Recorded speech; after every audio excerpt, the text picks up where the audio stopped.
Nice launch trajectory and countdown net. Pad is clear. 10, 9, 8. Launch auto sequence has started. 6, 5, 4, 3, 2, 1. Go for launch.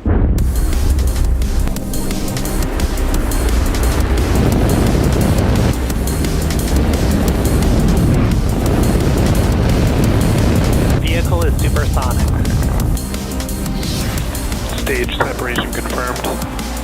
Dragon, separation confirmed.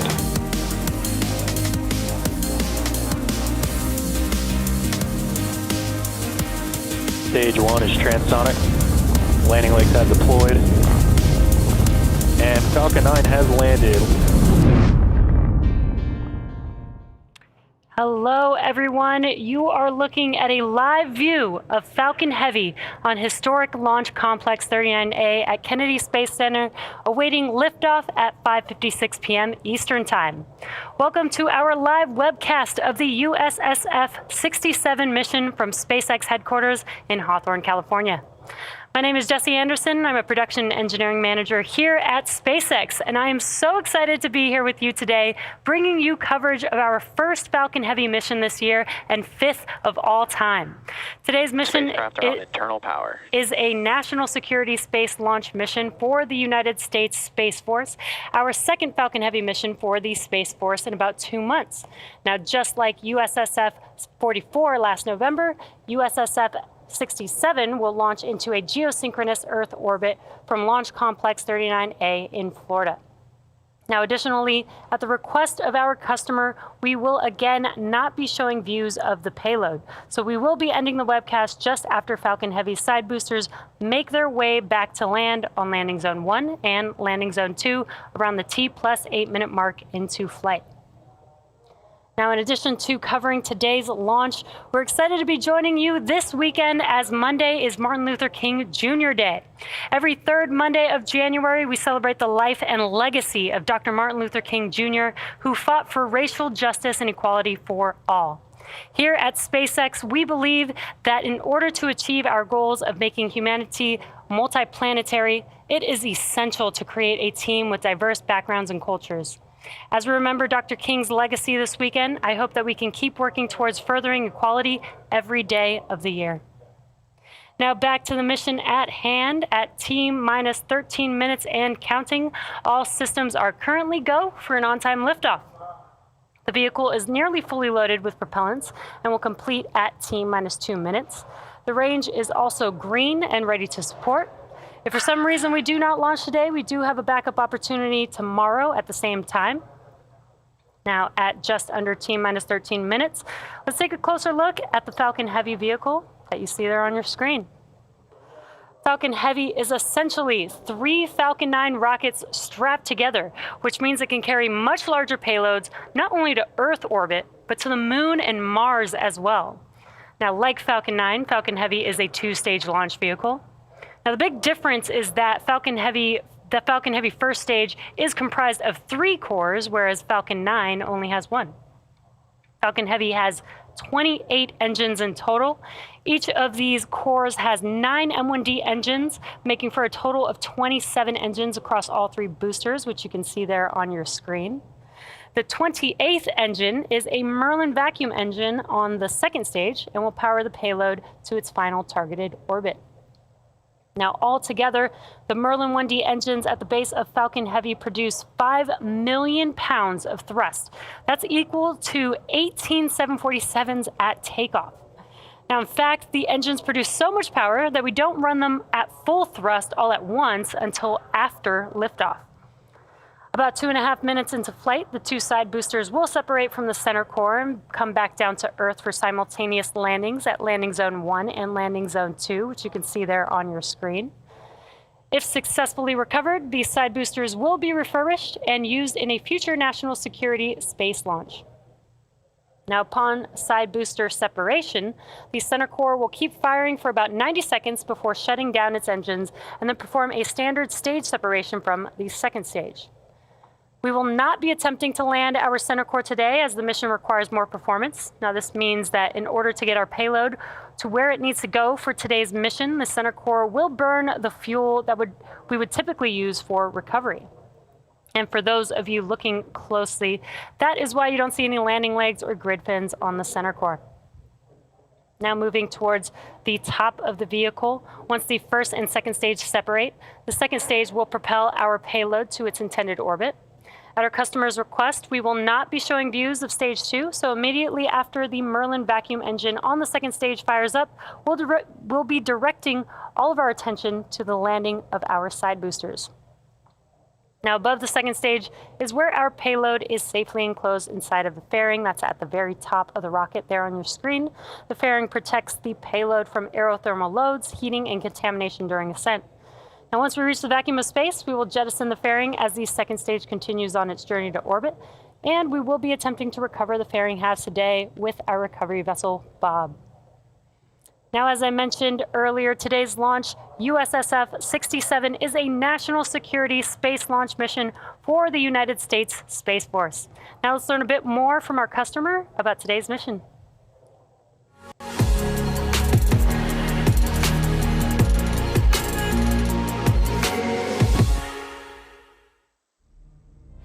We depend on space every day to support our way of life, our supply chain, financial systems, weather tracking, and power grids, as well as air, land, and maritime infrastructure. Our U.S. military is the strongest and best equipped force in the world. In the heavily contested space domain, Space Systems Command leads a team of roughly 15,000 guardians, airmen, civilians, and contractors. Headquartered in El Segundo, California, our unbeatable team operates from multiple locations across the U.S. and includes 2 space launch deltas, SLD-45 at Patrick Space Force Base and SLD-30 at Vandenberg Space Force Base. Through unity of effort across the space acquisition enterprise, Space Systems Command delivers to warfighters integrated and resilient space capabilities through 5 program executive offices. Assured access to space, procures launch services and delivers on-orbit capabilities faster and more frequently than ever before, while sustaining ranges for the United States Space Force and commercial partners. Battle Management Command, Control, and Communication delivers tactical and operational command and control capabilities to warfighters, facilitating timely and quality battle space decisions for the joint all-domain fight. Space domain awareness and combat power maximizes the full characterization of space using a wide range of multi-domain assets by rapidly detecting potential and real threats to our nation and allies, which enables decisive action in the space domain. Communications and positioning, navigation, and timing ensures the delivery of resilient capabilities across the acquisition lifecycle, from prototypes to systems on the production line to systems our warfighters have been operating for years. Space sensing delivers space-based battle space awareness through missile warning, tracking, environmental monitoring, and tactical intelligence, surveillance, and reconnaissance. Our adversaries fully intend to disrupt, degrade, and destroy the U.S. and our allies' ability to access and operate in space. Not on our watch. Space Systems Command is focused on creating and sustaining resilient lethality in space through systems integration, unity of effort, and digital engineering ecosystems. At Space Systems Command, space starts here. At T-minus 6 minutes and 45 seconds, the SpaceX team continues to count down for launch of our 4th operational Falcon Heavy flight, and all systems are go. Following a successful static fire this past Tuesday, Falcon Heavy rolled out to the pad with the payload at 5:45 a.m. and went vertical about 4.5 hours later. Now, before we began the webcast, the SpaceX launch director... booster RP1 load is complete. The SpaceX launch director pulled the members of the launch team and got a go for propellant loading and launch. And we're currently loading propellant on all 3 first stage boosters as well as the second stage. Now you may be able to hear the live rocket sounds from our launch pad. The pops and hissing sounds that you hear are from propellant loading, as well as the launch mount and strong back that the propellant is going through. Falcon Heavy uses two propellants, a refined form of kerosene called RP1, or rocket propellant 1, as a fuel, and LOX, or liquid oxygen, as an oxidizer. Now, an oxidizer is a type of chemical that a fuel requires in order to burn. The liquid oxygen is chilled below its boiling point so that it has a much greater amount of mass per volume. So basically, we can load more of it into the vehicle. Our fuel is RP1, essentially a purified kerosene. It is safe, easily available, and has a lot of history. And in fact, the Saturn V first stage flown from this very pad on the moon missions also used liquid oxygen and kerosene. And in addition to these two propellants, we also use the chemical TTEB, or triethyl aluminum and triethyl borane, as an ignition source. The combustion of RP1 and liquid oxygen is what makes the rocket go, and it's the TTEB that sets the match to the propellant mix.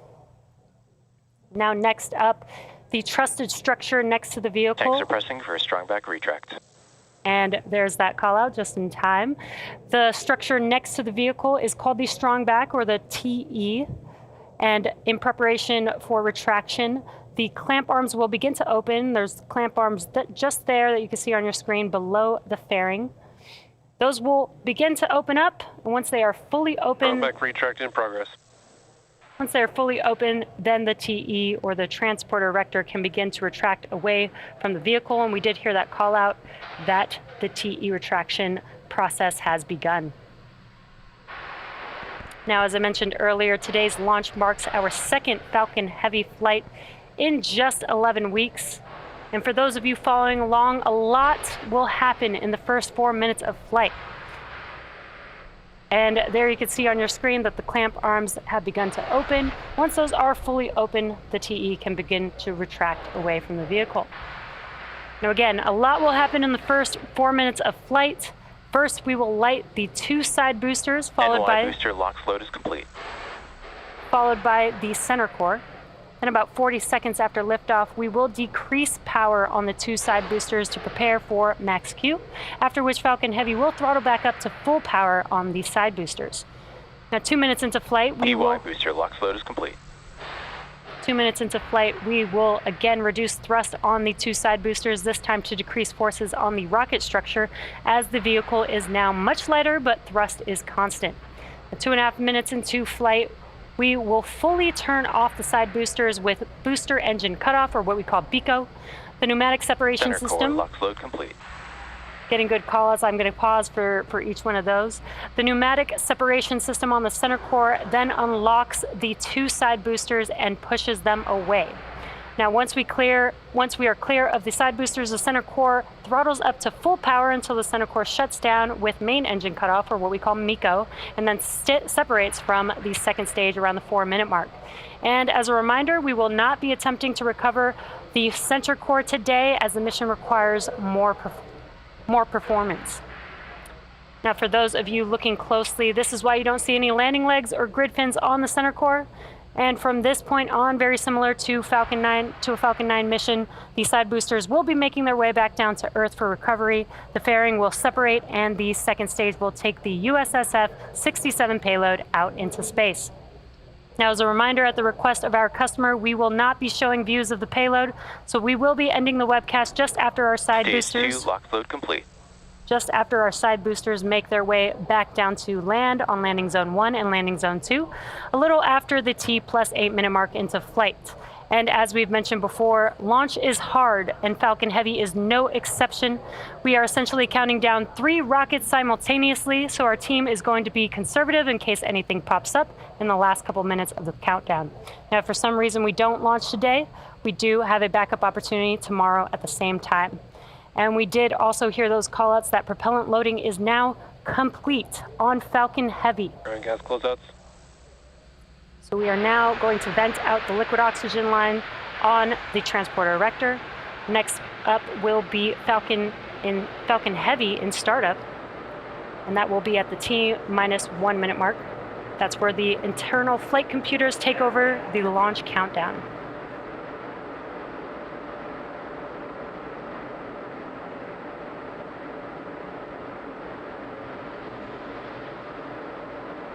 Falcon Heavy is in startup. And great news, Falcon Heavy now in startup. We're now just waiting for the final call from the launch director.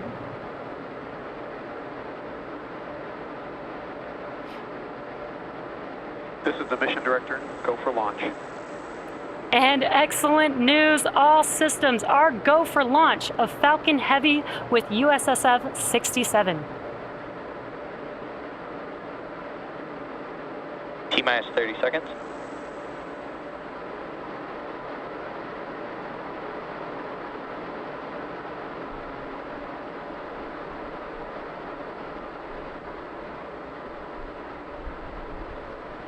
Seconds. T-minus 10, 9, 8, 7, 6, 5, 4, 3, 2, 1. Engine full power. And liftoff of USSF 67. Go Falcon Heavy. Go Space Force.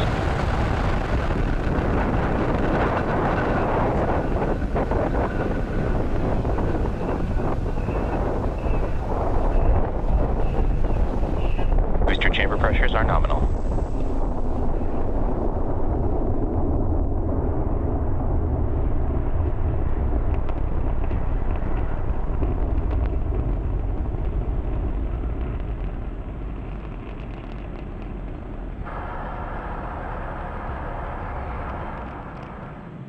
T plus 40 seconds into flight under the power of 5 million pounds of thrust. Power and telemetry nominal. Falcon Heavy is headed to space. Now we did throttle down the engines around the T plus 40 second Vehicle mark supersonic. in preparation for max Q. Max Q. And great call out there that we have passed through max Q. That's the largest mechanical stress on the vehicle on ascent. And incredible, incredible views there on your screen. Falcon Heavy in flight. Now next events coming up will be booster engine cutoff or BECO, followed by separation of the side boosters and followed by their side booster boost back burns.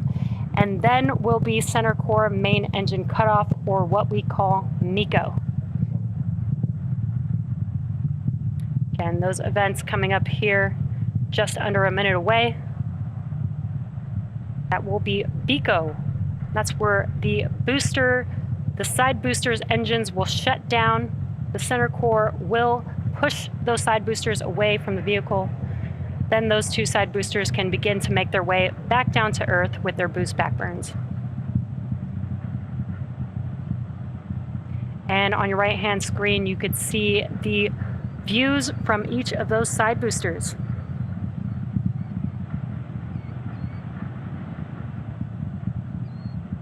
Really incredible views here. Again, we will have BECO, side booster, boost back burn, followed by main engine cutoff of the center core here in just a few seconds.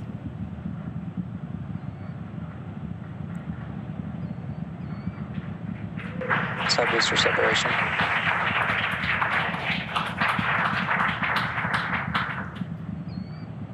Side core booster startup. Incredible views. We just had BECO and separation of the side boosters, and you can see on your left-hand screen that the side boosters have lit back up. They are now in their boost back burn, making their way back down to Earth. Now, those side boosters are returning to Florida under the power of 3 engines. That's 3 of the 9 M1D engines. So next up will be the conclusion. Next up will be the conclusion of those side booster boost back burns, followed by MECO on the center core, as well as stage separation of the center core and the second stage, and then SES-1 or second stage engine start 1. Now, as I mentioned previously, per the request of our customer, we won't be showing second stage views after SES-1. And additionally, our center core or stage 1 is expendable today, so we will not be attempting to recover that vehicle, but we should have some great views like we are seeing right now. Side core boost back shut down. We should have some great views of those side boosters touching down for landing. MECO. Stage separation confirmed. MVAC startup. And excellent views. We had the Stage 1 FTS has safed. We did have the shutdown of the Acquisition boost signal. back burn. We did have the shutdown of the boost back burns on the side boosters as well as MECO on that center core and stage separation.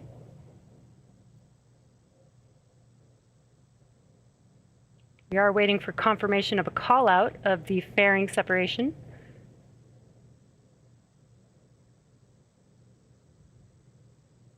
All vehicles are following nominal trajectories.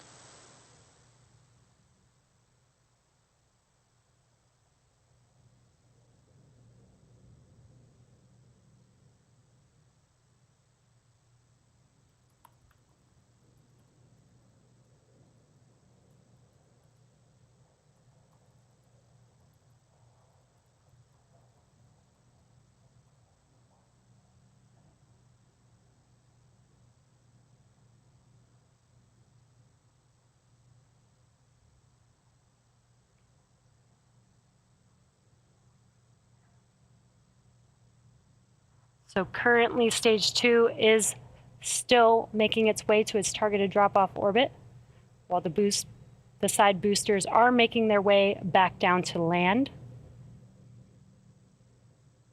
Again, these side boosters have another burn coming up. That will be the entry burn. That will be 3 of 9 M1D engines reigniting. That helps to slow the boosters down in preparation or as they re-enter the Earth's atmosphere.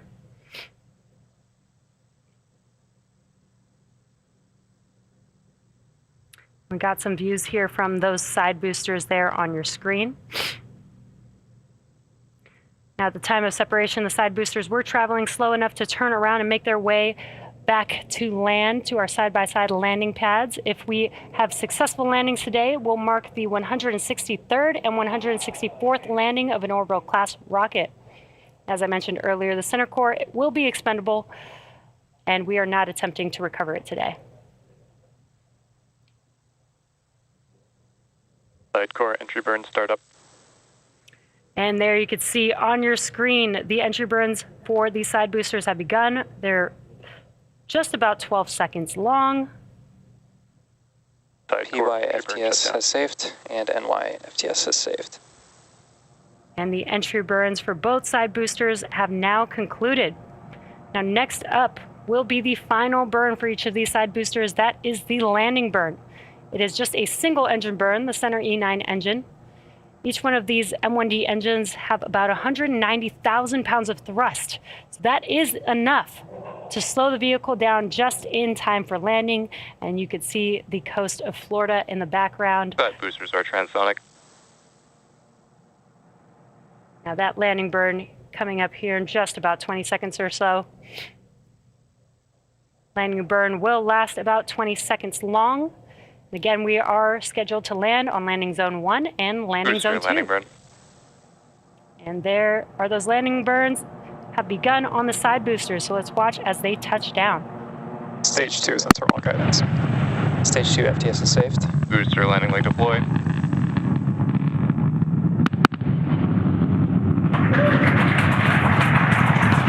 And what an incredible sight to see as we watch the side boosters touch down for landing. That confirms successful landing of both Falcon Heavy side boosters on landing zone 1 and landing zone 2. Now with these two side boosters, this marks the 163rd and 164th overall successful landing of an orbital class rocket. It's also the 25th landing on landing zone 1 and the 6th landing on landing zone 2. And with successful confirmation of our side boosters landing, that will bring today's webcast to a close. Insertion. Now, we'd like to thank the United States Space Force for entrusting us with today's mission. Thank you to the Range and the Federal Aviation Administration for licensing today's launch. And we'd like to thank all of you, our viewers, for tuning in. Now, if you're interested, head over to our website and social media platforms for updates on our next missions and milestones. We hope that you all enjoy the rest of your weekend, and we'll see you again soon.